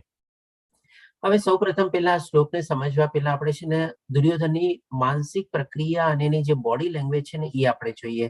તમે જુઓ, જયારે કોઈ આપણે ગુરુ પાસે જઈએ અને આવી પરિસ્થિતિ હોય ત્યારે આપણો પહેલો ધર્મ શું હોય? ગુરુની પાસે આપણે આશીર્વાદ લેવાના, એને પગે લાગીએ આપણે. પણ અહીંયા તો શું, એની તમે બોડી એક્શન બધું જોઈ શકો છો. એક હાથે આમ કરીને ચીંધે છે, આમ એક હાથમાં ગદા છે, એનું મોઢું આવી રીતે છે, આંખો ફાડેલી છે. હજી થોડું મેગ્નિફાય કરીને બી દેખાડું થોડું. આવી રીતે આંખો ફાડેલી, ચિલ્લાઈને બોલે, અને એ રીતે શું સારા લક્ષણ છે આપણે ગુરુની પાસે જવાના? તો આ રીતે એની બોડી લેંગ્વેજ બી અલગ હતી. અને હવે આપણે આ શ્લોકને બી આપણે પૃથ્થકરણ તરીકે સમજીએ કે એને બી છે ને આજે શ્લોક બોલીને, એટલે કે આપણે જે પ્રમાણે પોતાના શબ્દો વાપરે છે એમાં છે ને વ્યંગના બાણ ચલાવે છે. આકરામાં આકરા બાણ એને પોતાના ગુરુ તરફ ચલાવેલા છે. કેવી રીતે? તો ત્યારે શું કે છે કે પાંડુ પુત્રોની આ વિશાળ સેનાને જુઓ. બરાબર છે, ઠીક છે, કે જેની વ્યૂહરચના આપના બુદ્ધિમાન શિષ્ય, એટલે કે બુદ્ધિમાન શિષ્ય કોણ હતો? તો કે એવો દ્રુપદ પુત્ર ની બહુ નિપુણતાથી કરેલી છે. હવે આ બે છે ને બહુ મોટા વ્યંગના બાણ ચલાવે છે. આમાં શું કે છે, પેલા દ્રુપદ નું નામ લે છે, આપણે એને પેલા સમજીએ. તો ગુરુ દ્રોણાચાર્ય અને દ્રુપદ એક ટાઈમમાં બહુ ખાસ મિત્ર હતા, પણ એવા સંજોગો ખાતર બંને વચ્ચે એટલી જ મોટી દુશ્મનાવટ થઈ ગઈ કે આપણે કહીએ ને બાપે માર્યા વેર જેવા, એકબીજાનું મોઢું બી જોવા નહોતા માંગતા, એવી મોટી દુશ્મનાવટ થઈ ગઈ. અને એનો દ્રુપદનો પુત્ર દ્રુપદ મહારાજે બી એક યજ્ઞ કરેલો કે એ આપણે ગુરુ દ્રોણાચાર્યની હત્યા કરે, કારણ કે પોતે હત્યા કરે તો એને બ્રાહ્મણનું હત્યા લાગે. એટલે કે એવો યજ્ઞ કરીને એવો પુત્ર પ્રાપ્ત કરે છે કે જેને આ બ્રાહ્મણ હત્યાનું પાપ ન લાગી શકે અને એ ગુરુ દ્રોણાચાર્યનો વધ કરે. અને એ આપણે હતો ધૃષ્ટદ્યુમ્ન, જે આપણે પાંડવ સેનાનો આપણે અત્યારે સેનાપતિ તરીકે હતો. એટલે કે આવી રીતે જયારે દ્રુપદ પુત્રનું નામ લે છે, એટલે કે શું છે, એ ગુરુ દ્રોણાચાર્યને પેલું બાણ એને શું ચલાવ્યું, એટલે એની જૂની દુશ્મનાવટ એને યાદ દેવડાવી ગુરુ દ્રોણાચાર્યને. તમે કયો, આવી રીતે કોઈની આપણી પાસે જવાનો તરીકો હોય કે ભાઈ આપણે એને આવી રીતે દુશ્મનાવટ ને બધું યાદ દેવડાવે? પછી હવે જયારે ગુરુ દ્રુપદને આવી રીતે ધૃષ્ટદ્યુમ્ન પુત્ર થાય છે ત્યારે એ એને શિક્ષા માટે ગુરુ દ્રોણાચાર્ય પાસે જ મોકલે છે દ્રુપદ મહારાજ. અને ગુરુ દ્રોણાચાર્ય જાણતા હતા કે ભાઈ આ મારા મૃત્યુનું કારણ બનશે, પણ પોતાનો સ્વધર્મ શું હતો તો કે ભાઈ એની પાસે જે કોઈ શિષ્ય તરીકે આવે તો એની શરણાગતિ લે તો એને જ્ઞાન આપવું. એટલે કે પોતાનો સ્વધર્મ ભૂલતા નથી અને એને શિષ્ય તરીકે અપનાવે છે અને એને શિક્ષા બી આપે છે અને વિદ્યા બી આપે છે ગુરુ દ્રોણાચાર્ય. એટલા માટે કહે છે કે આપના બુદ્ધિમાન શિષ્ય. એટલે કે આવી રીતે એ પોતે ધૃષ્ટદ્યુમ્નને વર્ણવે છે. પેલા દ્રુપદનું એને દુશ્મની યાદ દેવડાવે છે અને પછી હવે શું કે છે એને બુદ્ધિમાન કહીને ગુરુ દ્રોણાચાર્યને શું કે છે મૂર્ખ, ઇનડાયરેક્ટલી. કે ભાઈ શું કામે મૂર્ખ? કે ભાઈ તમે જાણતા હતા કે તમારા મૃત્યુનું કારણ ધૃષ્ટદ્યુમ્ન બનશે, તેમ છતાં બી તમે એને વિદ્યા આપી અને આજે એ જ ધૃષ્ટદ્યુમ્ન તમારી સામેની સેનાનો સેનાપતિ છે અને તમારી સામે ઉભો છે. એટલે કે તમે જુઓ કેટલા બધા વ્યંગ બાણ એને ચલાવ્યા બધા શબ્દો વાપરીને. એટલે કે દુશ્મની યાદ દેવડાવી અને ભગવાન ગુરુ દ્રોણાચાર્યને મૂર્ખ કીધો અને સામેવાળાને ધૃષ્ટદ્યુમ્નને એને બુદ્ધિમાન કીધો. આવી રીતે એટલે કે આપણે એક જાતની તમોગુણી છે. હવે આપણે જોઈએ અર્જુનની પ્રક્રિયા. અર્જુનની પ્રક્રિયા પહેલા આપણે એક 19મો શ્લોક લઈએ આપણે કે આમ આકાશ અને પૃથ્વી પર પ્રતિધ્વનિ થતા આ વિભિન્ન ગગનભેદી શંખોના નાદે ધૃતરાષ્ટ્રના પુત્રોના હૃદયોને વિદીર્ણ કર્યા. હવે જેમ આપણે શું છે એક દાખલો લઈએ, જેમ આજે આપણે જાન નીકળતી હોય ત્યારે શું એમાં નગારા વાગે, બેન્ડ બાજા વાગતા હોય, બધા નાચ ગાન કરતા હોય, તો એ ટાઈમમાં શું છે પણ જયારે આવી રીતે કોઈ મોટા યુદ્ધ થતા ને તો એમાં પણ છે ને આવા બધા મોટા શંખના થતા, બેન્ડ બાજા વાગતા, નગારા વાગતા. એનું શું છે બે મેઇન મોટિવ હતા. એક તો શું બધા જે સૈન્યો જે લડતા હોય બધાનો પાનો ચડાવવા, બધાને મોટિવેટ કરવા, બધાને પ્રોત્સાહિત કરવા. એ બધી રીતે બધા મોટા મોટા જે ક્ષત્રિયો હતા, જે સેનાપતિઓને હોય અને બધા જે યોદ્ધા હોય એ આવી રીતે શંખનાદ ને બધું કરતા કે જેથી કરીને એની સેનાને ઉત્સાહિત કરી શકે લડવા માટે. અને બીજું એ ચીજ કે ભાઈ ત્યારના જમાનામાં ક્ષત્રિય લોકો માટે બી શું છે જયારે આવી રીતે યુદ્ધ ભૂમિમાં લડવાનો મોકો આવે ને ત્યારે એક સારો અવસર ભાવ કે નહીં સારો પ્રસંગ તરીકે, એટલે એ લોકો પણ ત્યારે એને સેલિબ્રેટ કરતા કે હા ક્ષત્રિય તરીકે મને મારો ખમીર દેખાડવાનો મને મોકો મળશે અને હું મારું ઐશ્વર્ય બધું જે છે એમાં હું દેખાડી શકીશ. એટલે કે એ લોકો એ રીતે સેલિબ્રેટ કરતા. તો આ રીતે જયારે સંજય વર્ણવે છે કે ભાઈ આમ આકાશ અને પૃથ્વી પર પ્રતિધ્વનિ થતા વિભિન્ન ગગનભેદી શંખો, ત્યારે ભગવાન શ્રી કૃષ્ણ પોતાનો પંચજન્ય નામનો શંખ વગાડે છે, અર્જુન દેવદત્ત નામનો શંખ વગાડે છે, યુધિષ્ઠિર અનંત વિજય નામનો શંખ વગાડે છે, ભીમ પૌંડ્ર નામનો શંખ વગાડે છે અને નકુલ અને સહદેવ સુઘોષ અને મણિપુષ્પકા નામનો શંખ વગાડે છે. એટલે કે આવી રીતે બધા જ્યાં દિવ્ય શંખો વાગે છે ત્યારે એટલા બધા સાઉન્ડ થાય છે કે જે બધા કૌરવોના હૃદયોને વિદીર્ણ કરી જાય છે. એટલે કે આ રીતે સંજય વર્ણવે છે ધૃતરાષ્ટ્રને. ત્યાં એટલે દૂર બેઠા બેઠા, એટલે કે તમે સમજી શકો છો કે કેટલા બધા પાવરફુલ દિવ્ય ચક્ષુ હશે. આજની તારીખમાં બી આપણે કોઈ એવી જગ્યાએ સાંભળેલું છે કે ભાઈ ક્યાંક માની લો દૂર કોઈ મેચ ચાલતી હોય અને આપણે ઘરે બેઠા બેઠા જોતા હોઈએ બીજા દેશમાં, કોઈ કોમેન્ટેટર આપણને કહે છે કે ભાઈ આટલો ફાસ્ટ બોલ આવ્યો અને બેટ્સમેન નું હૃદય ધ્રુજી ગયું. પણ અહીંયા શું છે એટલા સરસ દિવ્ય ચક્ષુ હતા કે આટલું બધું ફીલ બી કરી શકતા હતા. ખાલી જોઈ શકતો નતો પણ સાંભળી શકતો હતો અને પોતે ફીલ બી કરી શકતો હતો, એટલે કે અનુભવી બી શકતો હતો. અને એ રીતે સંજય વર્ણવે છે ધૃતરાષ્ટ્રને કે આ રીતે કૌરવોના હૃદયોને વિદીર્ણ કર્યા. હવે આપણે જોઈએ કે અર્જુનના જે મેઇન પ્રશ્નો ક્યાં ક્યાં હતા. આપણે 4 મેઇન પ્રશ્નો હતા અને એ આપણે કવર કરશું. તો 28મા શ્લોકમાં પેલા અર્જુન કહે છે, અર્જુને કહ્યું હે કૃષ્ણ, મારા પોતાના સગા સંબંધીઓને અહીં યુદ્ધ માટે તૈયાર થયેલા અને એકબીજાને મારવાના ઈરાદાથી જોઈ મારા અંગો કંપી રહ્યા છે અને મારું મોં સુકાઈ રહ્યું છે. એટલે કે અહીંયા સૌ પ્રથમ પેલા અર્જુન કહે છે એટલે કે કરુણા એનો જે પ્રોબ્લેમ હતો, એટલે કે કરુણા એટલે કે દયા આવે છે. શું કામે દયા આવે છે? તો કે ઈ જયારે યુદ્ધ ભૂમિની વચ્ચોવચ્ચ જઈને જોવે છે ત્યારે એને પોતાના બધા સગા સંબંધીઓ, ભાઈ ભાંડુડાઓ, પુત્રો, પછી આપણે મામાઓ, સસરાઓ એવી રીતે બધા દેખાય છે અને ભાઈઓ ને એવી રીતે. ત્યારે એને લાગે છે કે આ બધા લોકોની સામે મારે લડવાનું, આ લોકો મારી સામે લડવા આવ્યા છે અને આ લોકોને મારે મારવાના, એમાં મારા ગુરુજનોને મારે મારવાના, મારે ગુરુજનની સામે જેની પાસેથી જેને મને વિદ્યા આપી એને મારીને મારવાના, એની સામે શસ્ત્રો પાડવાના. ભીષ્મ પિતામહ જે એના પોતાના પિતાના પિતાના પિતા હતા એની સામે એને લાગે છે કે મારે શસ્ત્ર ઉપાડવાના, કે જેની ગોદીમાં હું રમેલું છું બાળક તરીકે એને મારી સામે જે મારે યુદ્ધ લડવાનું. એટલે કે આવી રીતે એ કરુણાથી ભરાઈ જાય છે. એનું હૃદય જે છે એ પૂરેપૂરું કરુણા અને દયાથી આપણે ભરાઈ આવે છે અને એના મોઢામાંથી સાદ નથી નીકળતો, એટલે કે એનું મોં સુકાઈ રહ્યું છે અને પોતાના અંગો કાપી રહ્યા છે, એવી રીતે ભગવાન શ્રી કૃષ્ણને કહે છે કરુણાના દ્વારા. ત્યારે કંપી સેના ડરી છે, એમ બધાને જોઈને નથી ડરી ગયો, એનાથી ધ્રુજતો નથી, પણ શું એના મનમાં જે કરુણા અને જે દયા પ્રગટે છે એનાથી પોતે ધ્રુજી ઉઠે છે અને એના મોંમાંથી સાદ નથી નીકળતો. તમે જોજો ઘણી વાર આપણે શું છે, જયારે દીકરીને વડાવતા હોઈએ ત્યારે માનું મોઢું જે આપણે નો ડાઉટ માં દીકરી બંને જયારે ધ્રુસકે ધ્રુસકે ઘણી વાર રોતા બી હોય છે અને ત્યારે છે ને માના ઓલા મોઢામાંથી શબ્દો બી ન નીકળી શકે, એમ બોલી બી ન શકે દીકરી આમ કે કાંઈ, એકદમ એટલી ભાવિત થઈ જાય જયારે દીકરીને વડાવતી વખતે. ત્યારે અહીંયા તો શું છે, અર્જુનની સામે આવા જ બધા એના પુત્રો મામાઓ આ બધા જોઈએ છે, એનું કરુણાથી એટલું બધું હૃદય છલકાઈ જાય છે, દયાથી એટલું બધું છલકાઈ જાય છે, એના મોઢામાંથી એક શબ્દ બી નથી નીકળતો અને પોતે કાપવા માંડે છે અથવા ધ્રુજવા માંડે છે. પછી હવે આપણે જોઈએ બીજો એનો પ્રશ્ન, એટલે કે 31મા શ્લોકમાં અર્જુન કહે છે કે આ યુદ્ધમાં મારા પોતાના સગા સંબંધીઓને મારવાથી કઈ રીતે સારું થઈ શકે છે તે હું જાણતો નથી, અને હે પ્રિય કૃષ્ણ, હું તેનાથી કોઈ વિજય, રાજ્ય કે સુખની પણ ઈચ્છા રાખતો નથી. એટલે હવે એ કહે છે કે ભાઈ આ બધા લોકોને મારીને મને શું મળવાનું છે? માની લો હું યુદ્ધ કરી બી લઉં, મારી બી નાખું બધાને, કારણ કે એટલો બધો મોટો યોદ્ધા હતા, અને વિજય બી પ્રાપ્ત કરી લઉં, અને વિજય પ્રાપ્ત કર્યા પછી મને હસ્તિનાપુરની ગાદી બી મળી જાય, તો એ ગાદીને બી પણ શું આનંદ મળવાનો? હું કેવી રીતે એ ગાદીને બી ભોગવી શકીશ? કેવી રીતે હું રાજ્યને બી ભોગવી શકીશ? આના સંદર્ભમાં એક આપણે નાનો એક્ઝામ્પલ લઈએ જ. માની લો કે બાળકે આપણે બર્થડે પાર્ટી રાખી હોય, બધાના મિત્રોને ઇન્વાઇટ કર્યા હોય, પણ એવો કોઈક સમય આવી જાય કે બહુ મોટો વરસાદ આવ્યો અને એટલું બધું વાવાઝોડું આવ્યું કે એના કોઈ મિત્રોએ બર્થડે પાર્ટી એટેન્ડ ન કરી શક્યા, તો હવે કોની સાથે છોકરો કેક કાપવાનો?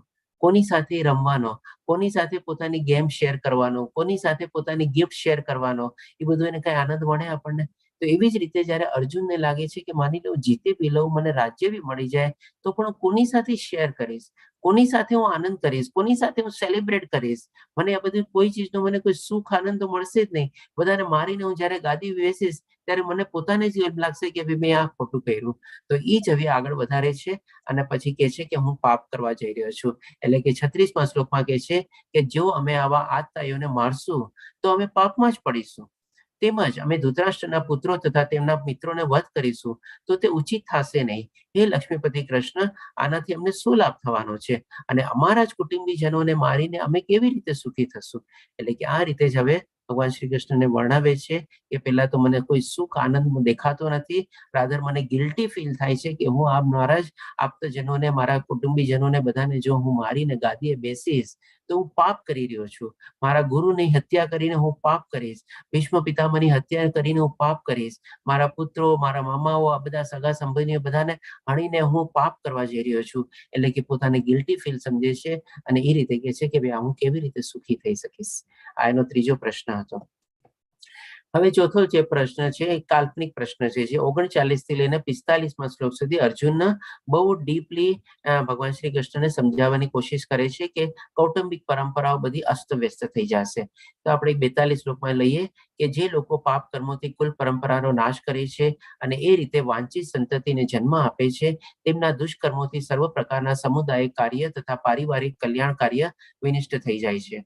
તો આ જે આખું 39 થી 45મા શ્લોકમાં જે અર્જુન વર્ણવે છે એ કૌટુંબિક પરંપરાઓને આપણે શોર્ટમાં સમજી લઈએ. ત્યારે આપણે શું છે, મહાભારતની યુદ્ધમાં આપણે જે 18 અક્ષોણીની સેના હતી, એક ગણતરી પ્રમાણે કહેવાય છે કે 18 લાખ એમાં બધા માણસો, પશુઓ, ઘોડા, હાથી બધું મળીને હતું. આપણે તેમાં મોસ્ટલી બધા આપણે જેન્ટ્સ જ આપેલું, મોસ્ટલી બધા જ આપણે જેન્ટ્સ યોદ્ધાઓ બધા હતા, એટલે કે પુરુષ યોદ્ધાઓ હતા. તો અર્જુનને લાગે છે કે આ યુદ્ધ ભૂમિ ઉપર જે બધા અત્યારે સૈનિકો અને મહારથીઓ બધા જે એકત્રિત થયેલા છે, તો એમના ઘરમાં બધા જે વયોવૃદ્ધ છે, એમના માતા પિતા છે, એમની પત્નીઓ છે, એમના બાળકો છે, એમના પુત્ર છે, એમની પુત્રી છે, એની બહેનો છે, એ બધા તો અનાથ જેવા થઈ જશે કે જો મારી લો આ બધા સૈનિક લોકો અહીંયા માર્યા જશે તો, આટલા બધાનો સંહાર થશે તો. અને જ્યારે માની લો એ લોકોના આપણે કહીએ ને કે આપણે કૌટુંબિક નિર્વાહ માટે, એટલે કે પોતાનો રાજગુજાર ચરવા માટે આ બધા જો સૈનિકો જે મરી જશે તો એ કુટુંબનું ભરણ પોષણ બધું કોણ કરશે? એટલે કે એમ લાગે છે કે પછી એ કુટુંબનું ભરણ પોષણ કરવા માટે હોઈ શકે કોઈ સ્ત્રીઓનું શોષણ કરે અથવા તો કોઈ સ્ત્રીઓ ગેરમાર્ગે જાય, અને જ્યારે સ્ત્રીઓનું શોષણ થાય અને સ્ત્રીઓ ગેરમાર્ગે થાય ત્યારે અવાંછિત સંતાન પેદા થાય, કારણ કે એ કોઈ ગલત રસ્તામાં જાય, ખોટી પ્રક્રિયામાં જાય પોતાના કુટુંબનું ભરણ પોષણ કરવા માટે. અને આવી રીતે જ્યારે અવાંછિત પ્રજા ઉત્પન્ન થાય તો એને વર્ણસંકર પ્રજા તરીકે વર્ણવે છે, ને કે વર્ણસંકર પ્રજામાં વધારો થશે. કેવી રીતે વધારો થશે? કારણ કે એમના ઘરમાં જે બાળકો હશે એમને પણ તો કોઈ સંસ્કાર આપવા માટે નહીં રહે. ઘરમાં માતા નહીં હોય, પિતા નહીં હોય, વયોવૃદ્ધ લોકો બી માની લો કોઈ બહાર જાય તો એ લોકોને પણ કોણ સંસ્કાર આપશે? એટલે કે એ લોકો પણ વર્ણસંકર થશે. અને જે આવનારી પ્રજા હશે, કારણ કે સ્ત્રીઓ દૂષિત થઈ હશે તો એ પણ વર્ણસંકર થશે. એટલે કે આવી રીતે વર્ણસંકરની પ્રજામાં ઉત્પત્તિ થશે અને વધારો થશે. તો આ રીતે બધી માની લો એવી રીતે વર્ણસંકર પ્રજા થાય તો એમના જે પૂર્વજો છે એ લોકો બધાને પિંડદાન કોણ આપશે? એ પણ એવી રીતે અર્જુન બધા 39 થી 45 શ્લોકમાં આ એક કાલ્પનિક સમસ્યા જે છે, વાસ્તવિક હતી નહીં પણ એ આખી કાલ્પનિક સિનેરિયો ક્રિએટ કરે છે. અને એવી રીતે ભગવાન શ્રી કૃષ્ણ કહે છે કે આખી કૌટુંબિક પરંપરાઓ જે છે નષ્ટ થઈ જશે અને આપણે એના જવાબદાર ગણાશું. એવી રીતે ભગવાન શ્રી કૃષ્ણને વર્ણવે છે. એટલે કે આની ચોથી સમસ્યા હતી. હવે આપણે 5 જોઈએ, આપણે એક સમરાઇઝ ફોર્મમાં બી જોઈ લઈએ આપણે કે પેલા એને કરુણા અથવા દયા જાગે છે બધાના કુટુંબીજનો જેને કે આગળ મને મારે મારવાના, પછી એને લાગે છે કે આ બધાને મારીને બી મને કોઈ આનંદ મળશે નહીં રાજગાદી મળીને, અને પછી આગળ એને લાગે છે કે હું મારીને હું રાજગાદી મેળવીશ તો હું પાપ કરવા જઈ રહ્યો છું. એટલે કે પોતાને ગિલ્ટી ફીલ થાય છે. અને પછી એક પોતાની કૌટુંબિક પરંપરાઓને બી કાલ્પનિક પ્રોબ્લેમને એ ભગવાન શ્રી કૃષ્ણ સમક્ષ મૂકે છે. અને આ 4 એના જે મેઇન પ્રશ્નો હતા એના કારણે એને અનિર્ણય થાય છે. એટલે કે ભાઈ હવે હું યુદ્ધ નહીં કરું એ રીતે પોતાનો નિર્ણય લે છે. અને યુદ્ધ કરું બી તો બી શું કામે કરું? પોતાનું ધનુષ એના હાથમાંથી સરકી જાય છે, રથના છેલ્લા પૈયે જઈને બેસી જાય છે, એની ચામડી બળવા લાગે છે, મોઢું સુકાઈ જાય છે, આંખોમાંથી આંસુ નીકળે છે અને પોતે ધ્રુજવા માંડે છે. આખું એનું પોતાનું બોડીલી રિએક્શન હતું આ પ્રમાણે. એટલે કે આખું યુદ્ધ ભૂમિનું નિરીક્ષણ આપણે જોયું ધૃતરાષ્ટ્ર દ્વારા, દુર્યોધન દ્વારા અને એ જ આપણે અર્જુન દ્વારા. આ રીતે આપણે પેલા અધ્યાયનો આપણે ઓલમોસ્ટ સમરાઇઝ રીતે આપણે જોયું કે યુદ્ધ ભૂમિનું નિરીક્ષણ 3 લોકોએ કેવી રીતે કર્યું. તો અહીં આપણો પહેલો અધ્યાય પૂરો થાય છે. વાંછાકલ્પતરુભ્યશ્ચ કૃપા સિંધુ એવચ પતિતાનામ પાવનભયો વૈષ્ણવભયો નમો નમઃ. હરે કૃષ્ણ કૃષ્ણ કૃષ્ણ હરે હરે, હરે રામ રામ રામ હરે હરે. શ્રીલા પ્રભુપાદ કી જય. શ્રી રાધા ગોવિંદ. તો હવે જો આના સંદર્ભમાં કોઈ પ્રશ્ન હોય તો આપણે લઈ શકીએ છીએ. આમ તો ટાઈમમાં થઈ ગયું છે આપણે. અને એક આપ સૌને જાણ હરે કૃષ્ણ. બોલવાનું તમારે કઈ પૂછવું છે? કોઈને પ્રશ્ન?